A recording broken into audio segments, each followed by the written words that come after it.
మీరు చేశారు. అసలు గొడ్డలి అనేటువంటిది చెప్పండి, అసలు మీరే కదా ప్రభుత్వంలో ఉన్నారు, కేంద్రంలో మీరే ప్రభుత్వంలో ఉన్నారు, రాష్ట్రంలో మీరే ప్రభుత్వంలో ఉన్నారు. తేల్చండి, గొడ్డల సంగతి ఏంటి తేల్చండి. మేము కూడా మాట్లాడగలం. వెన్నుపోటు సంగతి ప్రజలందరికీ తెలుసు. వెన్నుపోటు గురించి రుజువు చేయాల్సినటువంటి పనే లేదు.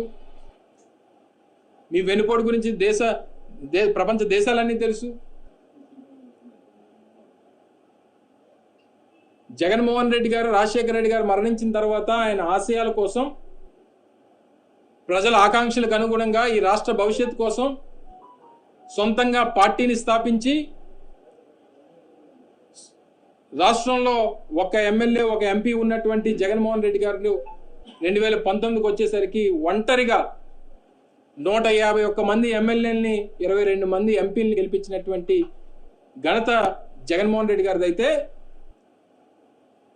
మామ పెట్టినటువంటి పార్టీ అధికారంలో తీసుకొని వస్తే వెన్నుపోటు పొడిచి లాక్కున్నటువంటి చరిత్ర చంద్రబాబు నాయుడు గారిది. బోత్ ఆర్ నాట్ సేమ్ అని నేను కూడా చెప్తా.